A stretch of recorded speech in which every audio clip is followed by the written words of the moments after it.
Hello friends, today I'm gonna show you the basics of English grammar because I think if you don't know about it, you can't communicate in English the way you want.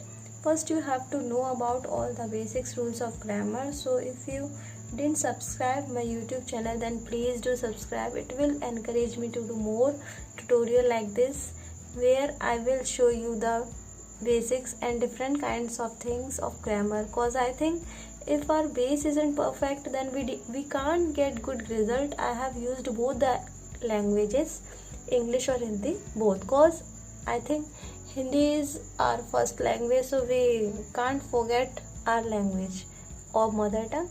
So let's get started. So my first topic is language, यानी कि भाषा. In English language यानी कि हम English में इसे translate करेंगे पहले या इंग्लिश में इस डेफिनेशन को पढ़ेंगे. Language is the means of human communication consisting of the use of spoken or written words in the structured and conventional way. यानी कि मानव संचार का ऐसा साधन, यानी कि लोगों के बातचीत करने का ऐसा जरिया जिसमें बोले गए या लिखे गए शब्दों का प्रयोग संरचित और परंपरागत तरीके से होता है. यानी कि जो भी उसका वे है बोलने का, उस तरीके से. नेक्स्ट हमारा है ग्रामर. ग्रामर हम बोलते हैं व्याकरण. ग्रामर तो आपने सभी ने पढ़ा है ना, हिंदी में इसको हम बोलते हैं व्याकरण. इस तरीके से हम दोनों लैंग्वेजेस का पता करेंगे और दोनों लैंग्वेजेस के बारे में पढ़ाई करेंगे, वो भी एक साथ. इससे हमारा बेसिक्स बिल्कुल क्लियर हो जाएगा और जो हमारे लिए बहुत ज़्यादा इम्पोर्टेंट भी है. Grammar is an art of writing, reading और speaking correctly of any language. Grammar क्या है? जिस विद्या के द्वारा, यानी जिस पढ़ाई के द्वारा या जिस ज्ञान के द्वारा भाषा का ठीक ठाक बोलना और लिखना सीखा जाता है, उसे व्याकरण कहते हैं. नेक्स्ट टॉपिक हमारा है अल्फ़ाबेट. अल्फ़ाबेट होते हैं वर्णमाला. तो हर भाषा की सबसे छोटी इकाई लेटर यानी कि वर्ड होती है. सभी लेटर्स का सामूहिक नाम अल्फ़ाबेट यानी कि वर्णमाला होता है. सामूहिक नाम बोले तो ग्रुप में जब हम किसी भी चीज़ को ऐड कर देंगे तो हम उसे सामूहिक यानी कि ग्रुप वाइज बोलेंगे. इंग्लिश अल्फ़ाबेट में कुल 26 लेटर्स यानी कि 26 लेटर्स वर्ड होते हैं. कैपिटल लेटर्स यानी कि बड़े वर्ड. तो आपको पता ही होगा हमारी इंग्लिश जो है, ABCDयाँ होती हैं इंग्लिश में, अल्फ़ाबेट होते हैं, वो दो तरीके से होते हैं, एक कैपिटल लेटर्स और दूसरा स्मॉल लेटर्स. तो हम जब कोई भी वर्ड लिखते हैं तो हम पहला लेटर कैपिटल बनाते हैं. तो A से Z तक हमारे जो लेटर्स होते हैं वो काउंटिंग में 26 होते हैं. इसी तरीके से स्मॉल लेटर में भी 26 होते हैं. आगे लेटर्स को दो भागों में बांटा गया. वॉवेल्स क्या है? वॉवेल्स हमारे स्वर होते हैं और ये काउंटिंग में 5 होते हैं, A-E-I-O-U. इसी तरीके से कॉन्सोनेंट्स होते हैं व्यंजन, जो काउंटिंग में 21 होते हैं, जो कि B से लेके Z तक है. कोई भी स्पेलिंग वॉवेल से स्टार्ट होती है तो उसके साथ हम एन का यूज़ करते हैं, और जब कोई स्पेलिंग कॉन्सोनेंट से स्टार्ट होती है, यानी कि जो आप देख पा रहे हो ये लेटर जो लिखे हुए हैं इनसे स्टार्ट होती है, तो इनके साथ में हम ए का यूज़ करते हैं. वर्ड को हम हिंदी में बोलते हैं शब्द. A word is a group of letters that has meaning when spoken और रिटन. तो हमारा जो वर्ड है वो क्या है? लेटर्स के सार्थक समूह को, सार्थक जिसका कोई ना कोई मतलब निकले, वर्ड कहते हैं. जैसे कि ox, cat, dog, kite, mango etcetera. इन सब का कोई ना कोई मतलब है. सेंटेंस, वाक्य. A group of words which makes a complete sense और मीनिंग इज कॉल्ड सेंटेंस. यानी कि शब्दों का वो समूह जो मिलकर एक कंप्लीट सेंस बनाए, यानी कि जो कुछ भी लिखे वो उसका कोई ना कोई मतलब निकले, तो उसे हम क्या बोलते हैं? सेंटेंस बोलते हैं. जैसे कि Ram is a good boy. तो Ram is a good boy. यहाँ पे कितने हो गए हमारे जो वर्ड्स हैं, कितने हो गए? ये है ना, यहाँ पे 5 वर्ड्स का एक सेंटेंस बन गया. लेकिन हाँ, इसका कोई ना कोई मतलब भी निकल रहा है. जैसे Ram is a good boy, तो यानी कि राम एक अच्छा लड़का है. इसी तरीके से पार्ट्स ऑफ स्पीच. गाइज ये बहुत इंपॉर्टेंट टॉपिक है, पार्ट्स ऑफ स्पीच, क्योंकि मुझे लगता है कि अगर हमारा बेसिक्स क्लियर नहीं होगा तो फिर हम कुछ कर नहीं पाएंगे इसमें. शब्द भेद, इसे हम हिंदी में शब्द भेद बोलते हैं. According to the use, words are divided into 8 different kinds which are called parts of speech. अंग्रेजी भाषा में शब्दों को उनके प्रयोग के आधार पर 8 अलग अलग भागों में बांटा गया है जिन्हें पार्ट्स ऑफ स्पीच कहा जाता है। नेक्स्ट, तो there are 8 parts of speech. यहाँ पर 8 पार्ट्स ऑफ स्पीच हैं। फर्स्ट हमारा है नाउन, जिसे हम हिंदी में संज्ञा बोलते हैं, pronoun, adjective, verb, adverb, preposition, conjunction और इंटरजेक्शन। अब हम इनके बारे में डिटेल में पढ़ेंगे कि ये क्या है। नाउन को बोलते हैं संज्ञा। A noun is the name of any person, place, animal और thing. Example, Ram, Agra, book, etcetera. जो शब्द किसी व्यक्ति, वस्तु या भाव के नाम को बताए संज्ञा कहलाता है। प्रोनाउन, संज्ञा। A pronoun is a word which is used in place of nouns to avoid repetition of nouns। यानी कि प्रोनाउन वह शब्द है जो संज्ञा की जगह पर आते हैं, नाउन्स की जगह पर आते हैं। क्यों आते हैं? ताकि नाउन्स का रिपीटिशन बच जाए। अब नाउन्स यह है, मतलब जैसे कि मान लो राम खाना खाता है, फिर राम बाजार जाता है, तो राम खाना खाता है और वह बाजार जाता है, इस तरीके से।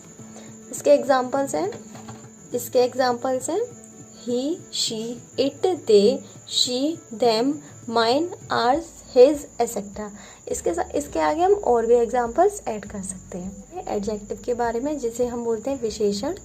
An adjective is a word that describes qualities or adds something to the meaning of a noun। यानी कि वह शब्द जो किसी संज्ञा या सर्वनाम की विशेषता प्रकट करता है, विशेषण कहलाता है। जैसे tall, short, good, sweet, etcetera. जैसे कि he is a tall boy, यानी कि वह एक लंबा लड़का है, तो लड़के की क्वालिटी क्या हो गई यहाँ पर कि वह लंबा है। नेक्स्ट है वर्ब, यानी कि क्रिया। A verb is a word used to describe an action or occurrence। यानी कि वह शब्द जिससे किसी काम का करना या होना प्रकट होता है, क्रिया कहलाती है। जैसे teach, go, read, cry, sit, etcetera. Guys, अगर आप सो भी रहे हो ना, तो बिलीव मी, वो भी आप कुछ ना कुछ काम कर रहे हो। द एडवर्ब, यानी कि क्रिया विशेषण। तो an adverb is a word which describes a verb, an adjective और अनदर एडवर्ब। वह शब्द जो किसी क्रिया या विशेषण या क्रिया विशेषण, खुद क्रिया विशेषण की विशेषता प्रकट करता है, क्रिया विशेषण कहलाता है। Next example, he is very cute, यानी कि वह बहुत ज़्यादा सुंदर है या बहुत ज़्यादा प्यारा है। A preposition is a word used before a noun और pronoun to show its relationship with something else. यानी कि संबंध सूचक अव्यय वह शब्द होता है जो किसी नाउन या प्रोनाउन से पहले प्रयोग होकर या यूज होकर उसका किसी अन्य या दूसरे नाउन से संबंध प्रकट करता है, यानी कि रिलेशन बताता है। नेक्स्ट, इसके एग्जाम्पल है Ram comes here with me, यानी कि राम मेरे साथ यहाँ आता है। तो यहाँ पे जो विद लगा है वो हमारा प्रीपोजिशन है। Mohan is jumping into the river, Mohan नदी में कूद रहा है, तो यहाँ पे जो हमारा इनटू है वो हमारा प्रीपोजिशन है। गाइस, प्रीपोजिशन के मैंने कुछ और भी वर्ड्स लिए हैं, एग्जांपल्स लिए हैं। Some prepositions are in, on, to, at, with, of, into, from, by, before, between, after, among, over, under, above, without, behind, since, for, with, etcetera. ये आप याद कर सकते हैं। नेक्स्ट हमारा है द कंजक्शन। कंजक्शन को हम हिंदी में संयोजक बोलते हैं, जोड़ने वाला। A conjunction is a word which joins two words और सेंटेंसेस। वह शब्द है जो शब्दों या वाक्यों को जोड़ता है, संयोजक कहलाता है। Example, Sita and Gita came here, Sita और गीता यहाँ आई। ठीक है, तो यहाँ पर हमने सीता और गीता को किसके साथ में जोड़ा है? एंड के साथ में। I am rich but he is poor, यानी कि मैं तो पैसे वाला हूँ लेकिन वह गरीब है। तो इन दोनों सेंटेंस को कौन जोड़ रहा है बीच में? बट। ये हमारा क्या है? ये हमारा कंजक्शन है। Here are some conjunctions, and, but, so, therefore, otherwise, yet, either, neither, because, so, that, till, until, when, as soon as, etcetera. Next हमारा है द इंटरजेक्शन, जो हमारा लास्ट पार्ट्स ऑफ स्पीच है। विस्मयादि बोधक अव्यय। An interjection is a word which expresses some sudden feeling of the heart. तो जो इंटरजेक्शन है वो ऐसा शब्द है जिनका प्रयोग दिल में उठने वाले भावों को प्रकट करने के लिए या बताने के लिए, जाहिर करने के लिए किया जाता है। विस्मयबोधक अव्यय कहलाते हैं। एग्जाम्पल्स इसके हम देखेंगे। अलाज, अलाज का मतलब होता है जब हम बोलते हैं ना हाय, दुख में बोलते हैं शी इज़ डेड। अलाज यानी कि हाय मर गई। Ah the dog has drunk the milk, ये ताज्जुब में अरे कुत्ते ने तो सारा दूध पी लिया, इस तरीके से। नेक्स्ट, पार्ट्स ऑफ सेंटेंसेस यानी वाक्य के भाग कि पार्ट, सेंटेंस के कितने पार्ट्स होते हैं, उसके कितने भाग होते हैं। A sentence have two main parts, sentence के दो मेन पार्ट्स होते हैं। पहला होता है सब्जेक्ट और दूसरा होता है प्रेडिकेट। सब्जेक्ट को हम हिंदी में बोलते हैं कर्ता यानी कि करने वाला, और प्रेडिकेट होता है विधेय, वो जो भी काम उसके द्वारा होता है वो सारा कुछ इसके अंदर आता है। सब्जेक्ट का हम डेफिनेशन देख लेंगे उसे ब्रीफली जानने के लिए। द पर्सन और thing about which something is said is called subject. वह वस्तु या वह चीज़, वह इंसान जिसके विषय में कुछ ना कुछ कहा जाता है सब्जेक्ट कहलाता है। My mother reads the Gita daily, यानी कि मेरी मम्मी रोजाना गीता पढ़ती हैं। प्रेडिकेट होता है विधेय।